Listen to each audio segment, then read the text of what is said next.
반갑습니다. 신선한 생각입니다. 크리스마스 이브 전날 일요일 주간 전략에 대해서 짧게 이야기하고 영상을 마무리하는 걸로 하겠습니다. 어, 오늘의 그 주간 전략은 뭐 특별한 내용은 담지 않았어요. 그냥 통상적인 내용을 해서 간략하게 담았고 중요한 포인트라고 될 수 있는 부분은 이 부분이 되겠습니다. 2019년 트럼프의 입지가 3월 말경이 되겠죠. 4월 말경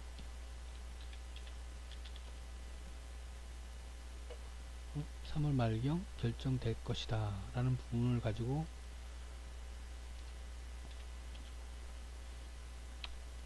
하는 부분이 이제 가장 중요한 포인트라고 할 수 있겠습니다. 제가 좀 게을러서 그런데 이제 죄송한 말씀을 드리면 여기 12월 계절 섹터가 있는데 이게 12월도 있고 밑에 이제 남바 3 해갖고 1월 섹터가 좀 들어와야 돼요. 보통 보름쯤 지나면은 제가 다음 달 섹터를 올리는데 이게 지금 제가 게으르다 보니까 신경을 또 안 써서 안 올렸네요. 만들지도 않고 내용들을 정리를 안 했네요 보니까. 어쨌든 12월 달 거하고 이제 연장되는 부분이 있어요. 1월 달 거하고 겹치는 부분이 있는데 그래도 일단은 그 부분이 이제 정리를 안 한 부분이 있어서 이 부분은 25일 휴무니까 크리스마스 때 그때 정리를 할 수 있으면 정리를 해서 영상도 같이 찍고 해서 올릴 수 있으면 올리도록 하겠습니다. 자, 북한주 그랬고 이제 보면은 여기 요 섹터에는 이번 섹터에는 북한하고 이제 해외 뉴스를 같이 언급하는 섹터입니다.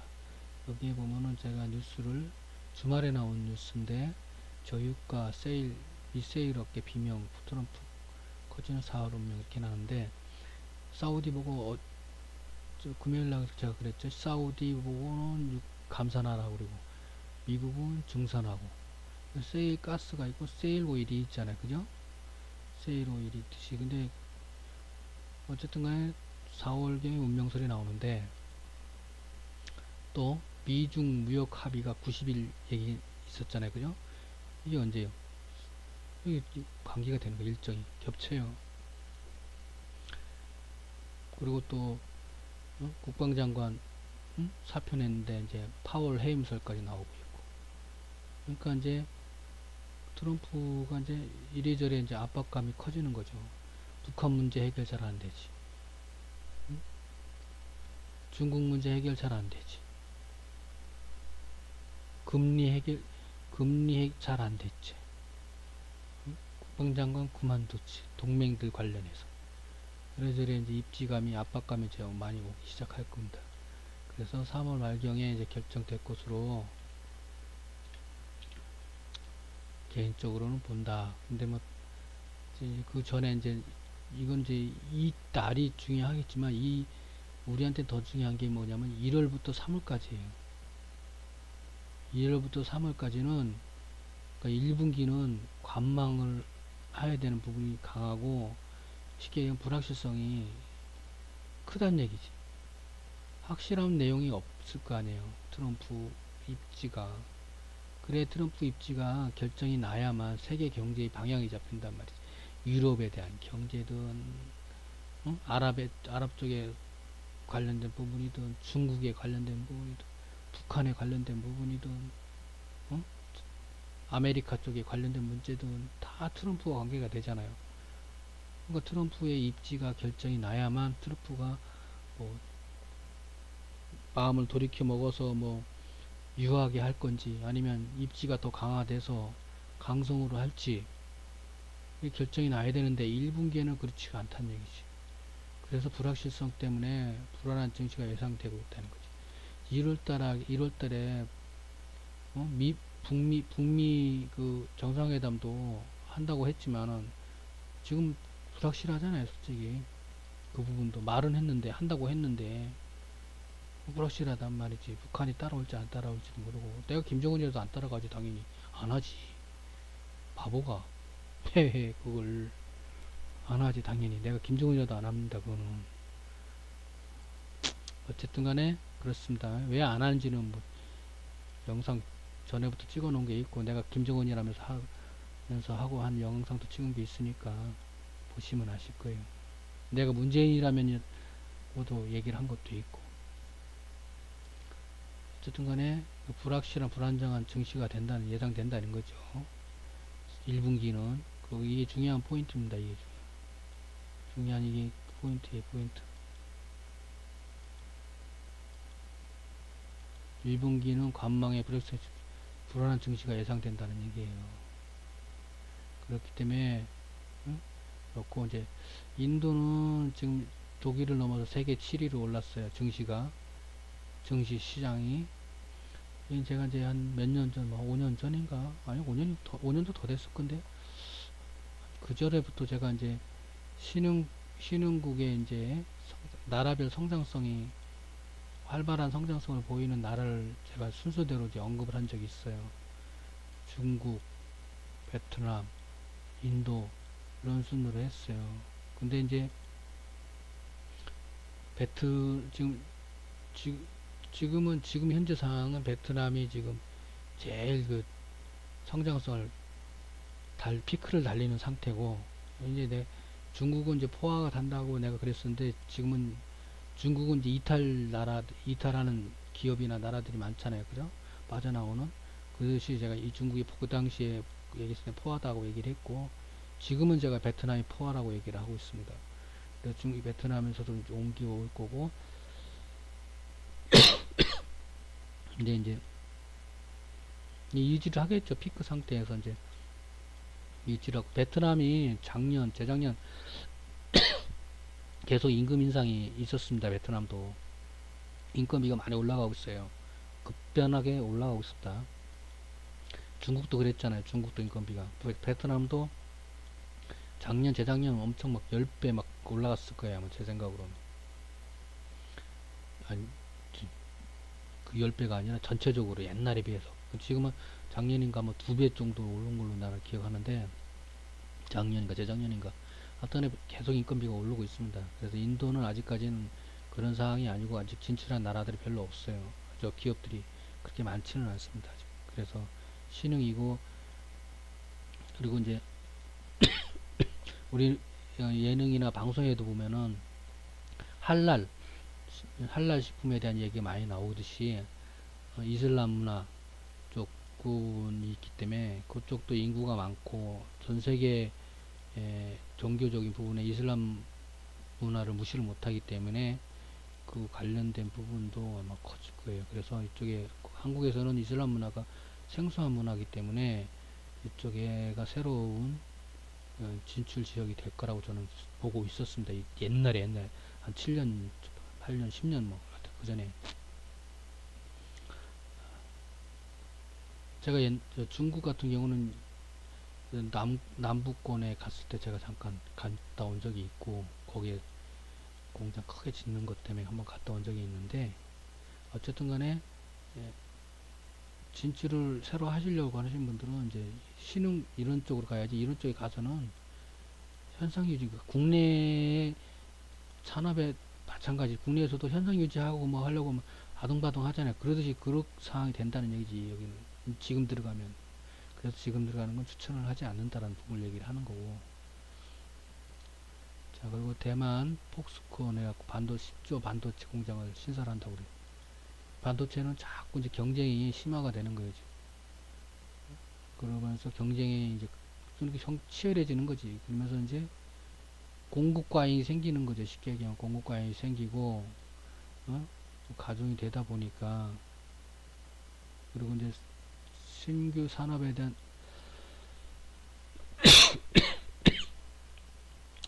부분에 대해서 성장성이 급변하는 성장성이 아니라 안 되고 잔잔한 성장성이 될 것으로 본다는 거죠. 그래서 쉼표를 찍어야 되는 상황이다. 다시 얘기하면 경쟁이 심화되고 가격 경쟁, 뭐 생산 경쟁, 그러니까 어떻게 공급 과잉에 의한 산업군 내에서의 구조조정이라는 과정을 국가를 떠나서 이제 구조조정이라는 과정을 겪고 난 다음에 성장을 하지 않을까 저는 그렇게 보여요. 물론 지금 그래도 그렇다고 해서 이 반도체 산업이 망한다고 보고 있는 조선이나 그런 데 같이 망한다고 보지는 않죠. 왜냐면 이제 다들 아다시피 4차 산업, 사물 인터넷, 뭐 자율주행차, 기타 등등 있으니까 아직까지는 그렇게 죽지는 않는다.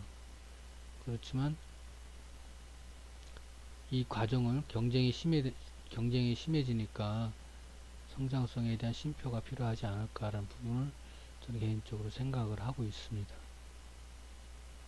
그리고 이제 미국이 이제 3분기에 성장성이 기대치를 하회했다고 그러는데 4분기는 어떻게 나올지는 모르겠지만 이 성장성이 금리 인상에 대한 빌미가 되어 왔잖아요. 그걸 핑계로 해서 올리려고 했는데 실질적으로 미국이 경기가 그렇게 썩 좋은 건 아니었는데 금리 인상을 해왔잖아요. 뭐 어쨌든 간에 4분기가 뭐 좋게 나오든 안 좋게 나오든 기대치보다 높게 나오든 안 높게 나오든 그리고 이제 미중 무역 분쟁에 의해서 미국 회사 국내 자체에서도 영향을 받았기 때문에 1분기에는 그렇게 생각보다 기대치 하회하지 않을까. 그러면 아무래도 금리 인상에 영향을 주지 않을까. 저는 개인적으로 봅니다. 그래서 한 번 정도는 쉬지 않을까 하는 생각을 갖습니다. 자, 국내 시장 흐름 보면은 한은이 이제 미국 성장세 내년도에 2% 둔화 보고 있고 침체 가능성은 아니다라고 이렇게 얘기를 단서를 달아놨는데 한국은행은 대부분이 방어적인 언급을 많이 합니다. 일반 민간 연구소보다는 성장률을 국내 성장성도 뭐 높게 잡고 막 그런 듯이 방어적인 언급을 많이 합니다. 그러니까 부정적인 언급보다는 긍정적인 언급을 쪽으로 많이 유도를 하려고 하는 게 한국은행이다 보니까 썩 좋지 않다란 내용입니다. 결론적으로 이 얘기는 제가 볼 때는. 그리고 제가 그리고 이제 이번 주간 전략에는 지수에 대해서는 언급을 별로 안 합니다. 왜 안 하느냐? 큰 의미가 없기 때문에 그 장이 열리는 날짜도 3일인가 그렇죠? 3일인가 이틀 반인가 그렇잖아. 그러니까 언급을 하지는 않겠습니까? 다음 주는 이제 매매보다는 2018년을 마무리하고 2019년 준비하는 시간으로 생각을 하시길 바라겠고, 그리고 배당수에 대해서는 뭐 지난번에 12월 초인가 11월 말인가에 제가 언급을 하면서 동영상도 올리고 했으니까 그걸 참고로 하시면 될 거고, 저는 이제 배당을 안 받는 쪽으로 말씀을 드렸었죠. 자, 그리고 이제 다음 주 연말에 1월 달에 이제 다음 주 연말에는 제가 이제 이런 내용이나 더 영상을 찍기 위해서라기보다도 제 개인적으로 매매를 위해서라도 제가 해야 될 것이 1월 이슈 섹터들과 그거에 관련된 부분을 좀 검토를 하고 공부도 좀 하고 체크도 해보고 해야 될 거고, 그리고 난 다음에 2019년도 업종별 예상 흐름을 검토를 해야 됩니다. 보통 이런 거를 작년까지만 해도 그렇고 뭐 거의 뭐 12월 초에는 거의 다 정리를 해놨어요. 보통 정리를 했는데 올해는 정리를 안 했어요. 해도 뭐 제가 게을러진 거겠죠. 게을러진 거고 그래서 그렇겠죠. 일단은 그리고 이제 주말 뉴스 이번 주말에 나온 뉴스는 특별한 내용은 제가 못 봤어요. 자세히 여러 번 체크하고 확인을 하지 않아서 그런지 몰라도 그렇게 중요한 뉴스는 못 봤습니다. 그래서 또 많이 안 올렸습니다. 자, 일단은 인터넷 은행 얘기 뉴스가 나왔었고, 이게 9월달인가 언제 한번 이 뉴스는 벌써 나왔던 얘기죠. 뉴스가 나왔던 뉴스인데 다시 나온 거고 언급을 했죠. 2019년이 들어가니까 이제 언급을 한 것으로 봅니다. 근데 요 일정은 메모를 해 놓으세요. 접수를 3월 달에 하고 예비 인가를 5월 달에 합니다. 그러니까 요때 시기 전후에서 관련주들이 가격 변동성을 줄 거니까 매매를 하실 분들은 메모를 해 놓으시고, 오늘부터 담배값 경고 그림이 전면 교체한다고 그랬고 아이코스도 사진을 붙인다고 그랬어요. 근데 이게 또 예전에 나왔던 뉴스죠. 그 전에 나왔던 뉴스인데 그때 뉴스에 주류에도 붙이는 것을 검토를 하니 안 하니 그랬었거든요. 주류, 술, 광고권도 광고를 하니 못하게 하니 안 하니 얘기도 나왔던 얘기고, 하여튼 주류에 관련 부분도 제재가 가해지는 부분이 생길 겁니다. 그러니까 어느 쪽이든 정도의 차이는 있을 수는 있겠지만, 근데 이거는 검토니까 당장에 생기는 건 아니니까, 부정적인 뉴스지만은 일정이 바뀐 게 아니니까. 그렇지만 또 설날 같은 경우는 설날은 정종이나 술 판매, 또 연말 술 판매가 많죠. 그러니까 주류 쪽은 성수기인데, 이거는 요런 부류 경고 그림 같은 경우는 확정된 게 아니니까 영향을 받더라도 이걸 지금 성수기를 지난 후에 이게 이슈가 되더라도 될 것으로 보여지는데, 어쨌든 시장도 그렇고 하니까 적극적인 것보다는 보수적으로 한다. 그렇지만 매매를 할 대상은 정해놓고, 또 가능성이 재료가 있는 건 정해놓고, 하지만 보수적으로 한다. 그런 개념입니다. 조달청 2,579억 원 입찰을 집행한다. 그러니까 2018년도 예산 집행 맞빠지니까 마지막으로 이번 주에 다 정리를 해야겠죠. 예산을 다 써야겠지. 집행을 다 해, 그 예산을 다 써버려야 되지. 내년도 예산이 될 거 아니에요. 그죠? 안 하면, 안 쓰면 뺏어가잖아요. 환수되잖아요. 그죠?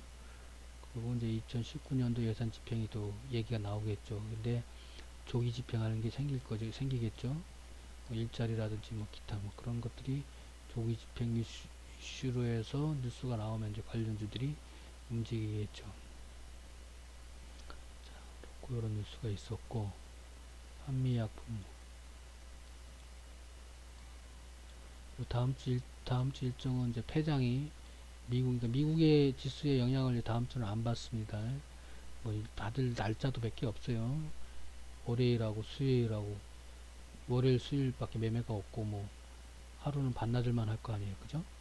마감 폐장할 때는, 폐장하는 날은 어쨌든 요새 네 나라가 폐장을 다음 주에 바로 합니다.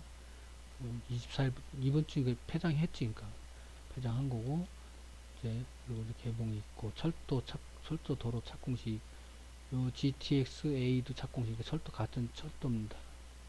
그리고 양도세 세금 내는 거 확정일이고, 그리고 배당락이 있고, 배당락이 27일이고 확정일이 26일입니다. 이거는 26일이고, 요거는 폐장은 24일인 걸로 알고 있습니다. 그리고 국내 폐장이 27일인가 그렇고, 그리고 이제 1월 달에 주요 이슈가 큰 건들인데, 전부 다 큰 거예요.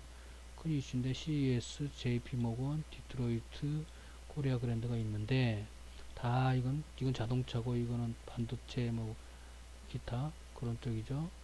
전자 그쪽, 이거는 이제 헬스케어 쪽이고, 이건 쇼핑 유통이고, 다 큰 건들인데, 특히 이제 CES가 상당히 많은 영향을 줬었어요. 옛날부터 주식시장에서 전후로 해서 막 이 일정이 있을 때 전후로 해서 막 관련주들이 막 지수도 막 올라가고 막 전체적으로 다 올라가고 막 좋았어요. 근데 제가 느끼기로는 작년부터는 별 그 힘을 못 받더라고. 또 핸드폰의 새로운 신작 핸드폰이 안 나온 부분도 있고, 다 여러 가지 저 지수도 그렇고 경제적인 세계 경제 흐름도 그렇고 여러모로 그래요. 그래서 이게 이슈를 많이 못 받았습니다. 그러니까 쉽게 얘기하면 요거 관련된 내년도 1월달에 있을 행사에 대한 뉴스를 저는 안 읽었어요. 일부러 머리만 아파질 것 같고 별 그게 없을 거라고 생각하기 때문에 안 봤습니다. 내용을 안 봤어요. 뉴스를. 근데 제 생각으로는 왜 그렇게 안 봤냐면 별로라고 생각했던 게 뭐냐면, 내년도 나올 수 있는, 선보일 수 있는 핸드폰이라는 게 폴더폰밖에 더 없어요. 폴더폰하고 뭐 자율주행하고 뭐 하고, 그리고 다 그게 개발 단계고 뭐 그런 단계잖아요. 그리고 뭐 사모니터나 4차 산업 그런 거고, 뭐 기타. 그래서 특별하게 이슈가 될 만한 걸 제가 뉴스를 안 봐서 그런지 몰라도 못 느꼈어요. 그래서 올해도, 내년도 1월 달에도 그렇게 큰, 전혀 안 움직이는 건 아니겠죠. 반등은 하겠지만, 그 옛날에 막 꽉 엄청 그 힘을 받아서 움직일 때만큼의 움직임은 보이지 않을 것 같다라는 생각을 갖고 있습니다. 그래서 일단 1월 달에 이런 일정이 있어서, 제가 그래서 1월 달 시장을 그나마 이제 긍정적으로, 그나마 반짝이 있으니까 그때를 얘기를 얘기를 11월 달인가 11월 달인가 했었죠. 얘기를 제가 11월 달에 그 지수 흐름 얘기를 하면서, 그래서 그때 이런 건 때문에 얘기를 했던 겁니다. 그렇게 하시고, 그래서 내가 제약바이오 건도 1월 달에 반짝 안 하겠나, 그래도 명목상 이런 게 있는데, 전자 반도체 그런 부분도 이런 게 있는데, 스마트폰 뭐 기타 자율주행 뭐 그랬던 거고, 자동차도 그런 거고, 쇼핑은 유통 쇼핑 이런 부분은 설도 끼고 하기 때문에 이거는 같이 움직일 수 있고, 연말부터 시작해 연장되는 그런 부분이다 보니까. 근데 이제 그 옛날만큼 그렇지 않다는 거죠. 내년도 경제 흐름도 불확실하고 지금 경제 상황도 안 좋고 하니까 그렇게 기대치만큼을 만족스럽지 못할 거라는 생각을 한다는 얘기입니다. 제 얘기는. 그래서 부정적으로 보는 거고, 너무 부정적으로 얘기하는지 모르겠지만, 그렇다고 주식 매매를 안 하는 건 아니에요. 저도 매매를 하니까. 지난주에도, 이번주에도 계속 매일 매매했어요. 매매했고, 하기 때문에, 저는 그렇다고 매매를 안 하는 건 아닙니다. 다만, 큰 욕심을 안 부리는 거고, 크게 먹을 생각을 아예 안 하는 거죠. 오늘 주간 전략 내용은 큰 내용들은 없습니다. 그냥 뉴스 나온 것들, 일정에 있는 거, 이렇게 얘기를 설명을 드렸고, 저는 성향상, 그리고 이제 과거보다는 미래적인 얘기를 많이 하는 스타일이에요. 성향상.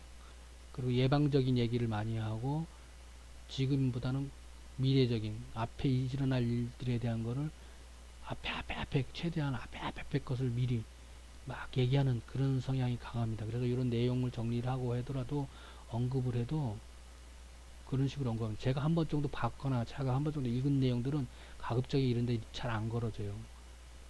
이런 거가 진짜 한 번씩 걸어주다가 쉬었다가 나오는 것들 언급을 하는 경우는 이제 이렇게 한 번씩 하지만, 뭐 어제 보거나 엊그저께 보거나 오늘 뭐 봤는데 또 나오는 그런 건 잘 안 합니다. 그리고 누구나 아는 얘기들 그런 거 언급 잘 안 합니다. 왜? 당연히 알고 있다고 보기 때문에 그렇게 얘기를 하는 겁니다. 그래서 이 주간 전략도 짧게 하지만은 그런 부분이 강하고, 여기서 오늘 주간 전략 주요 내용은 이 얘기입니다. 이 얘기. 이게 가장 핵심 포인트 얘기입니다. 근데 다음 주 주간에 대한 얘기가 아니잖아요. 사실은 이게 내년도 얘기니까. 내년도 세계 경제의 흐름을 결정 지을 수 있는 시점이라는 거죠.